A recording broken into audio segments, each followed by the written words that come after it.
and the omnibus. So I was forced into the Archers when I was a child. And look, it's come back to bite me later on. I'm awash with the stuff. The Archers is the world's longest-running radio show, with more than 15,000 episodes broadcast. Despite being a rural flavour show, The Archers is recorded in the heart of the UK's second-largest city, Birmingham. All right, welcome in everyone to another deep dive. Today we're headed to the charming and sometimes chaotic world of Ambridge. Ooh, Ambridge. Sounds delightful. Well, it can be. Thanks to one of our fantastic listeners, we've got our hands on some audio straight from the source, BBC Radio 4's The Archers. The Archers. A classic. Oh yeah, it's like a window into village life, all its little dramas and secrets. We're basically eavesdropping, but, you know, for educational purposes. I love it. A deep dive into the heart of Ambridge.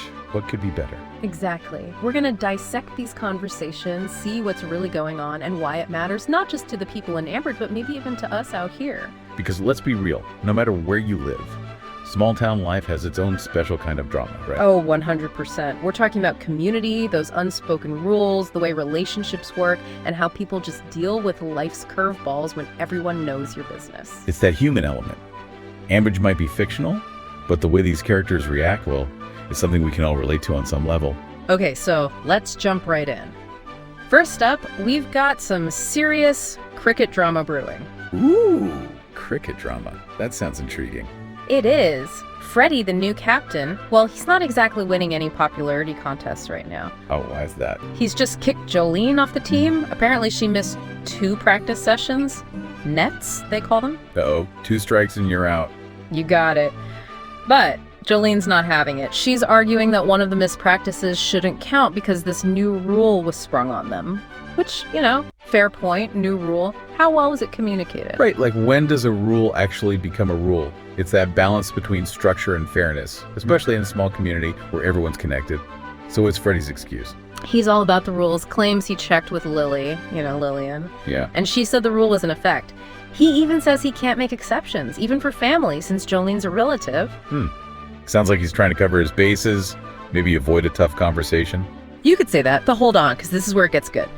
Turns out Tracy, another player, who's actually pretty decent, she missed a practice too. No way. So is Freddie gonna boot her off too? Well, that's the million-dollar question, isn't it? Talk about putting his money where his mouth is. If he's all about the rules, there shouldn't be any special treatment. Oh, this is gonna be juicy. It really exposes the potential fallout when rules are applied too rigidly without considering the context. What do the other characters have to say about all of this? Okay, so Lillian, she was kind of amused by Freddie's tough guy act at first, but now, not so much. Yeah, can't imagine this is what she had in mind. She actually calls him, and I love this, a little weasel on a tangle web, which, I mean, perfectly sums it up, right? It's such a great visual, and it speaks to how these seemingly small actions can have these huge unintended consequences in a tight-knit group. So is Lillian just going to sit back and watch this unfold? Oh, absolutely not. She even hints that she might have some fun with the situation. You get the sense she's got a plan brewing. Oh, and Rex, he's in the thick of it too.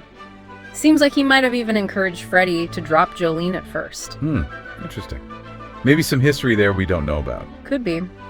But now, with Tracy potentially on the chopping block, he's getting nervous. He realizes this could seriously mess with the team's chances. Oh. So yeah, personal agendas clashing with the good of the team.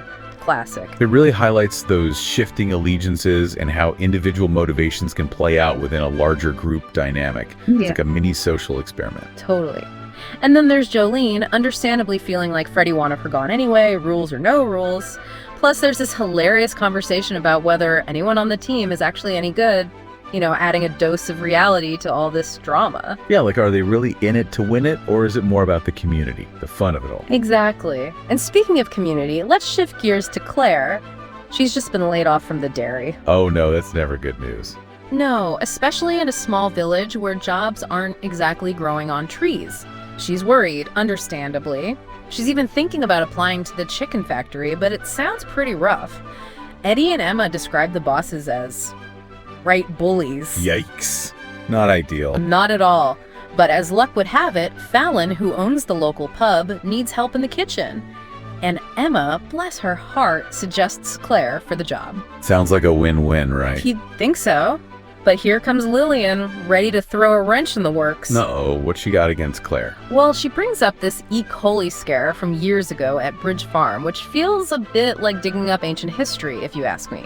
Then she starts questioning Claire's energy, her ideas, even if she can work the till. Wow, that's a lot of negativity. Is there something else going on here? It does make you wonder, is this really about Fallon's business, or is there some personal beef between Lillian and Claire? And then Lillian really goes there, brings up ageism, implying Claire's too old. Seriously. Ouch. It's a reminder that these unconscious biases can pop up anywhere, even in the most unexpected places. No kidding. But Fallon, she handles it really well. Suggests Claire submit a CV, like everyone else, and they'll see how it goes. And Emma, she offers to help Claire type it up. Talk about community spirit, right? It really shows the importance of having a support system, especially when you're facing tough times. It's not just about finding a job, it's about having people in your corner. Absolutely. And to add to all this, we hear Casey's got a job interview lined up too, so Claire's not the only one dealing with work stuff. So even in a small place like Ambridge, life keeps throwing curveballs. It's a reminder that these everyday challenges are universal. We might not all live in a village, but we all deal with job searches, changing relationships, and the complexities of community life. So true. And speaking of everyday life, we get these lovely little glimpses into what's happening in Ambridge. Preparations for Kira's birthday party, Ed's ordered a red velvet cake, her favorite. Just sweet, normal stuff. I love those little details, those little touches of normalcy amidst all the drama. It makes the characters feel more real, more relatable. Totally. And then there's this mention of George's upcoming birthday, but it's handled very delicately. Makes you think maybe there's some sadness around it, some shared history that's still sensitive. It hints at those unspoken bonds within a community, the way people rally around each other in both good times and bad.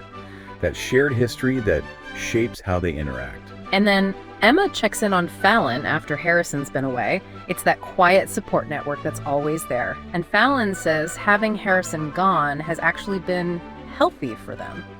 Interesting, yeah. It challenges that idea that couples always need to be together to be strong.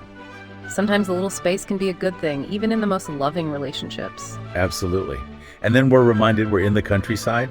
They're weaning the Texel lambs, Emmer they call them. Love that. It brings that rural element to life, those agricultural rhythms that underpin everything in Ambridge. It's like a heartbeat. Totally. And meanwhile, Rex is working from home, still reeling from the whole Jolene situation.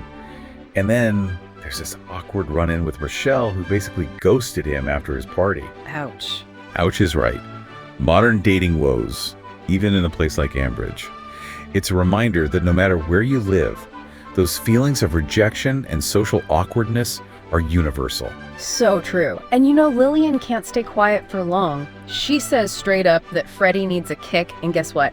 She and Tracy have already rescheduled that team meeting, part of Lillian's master plan, she says. Oh, Lillian, always the puppet master. She's not letting this go. You can bet she'll use this opportunity to teach young Freddie a thing or two about managing people, not just rules. Oh, for sure. So after all this, what are the big takeaways for our listeners? What's the Ambridge wisdom for us all?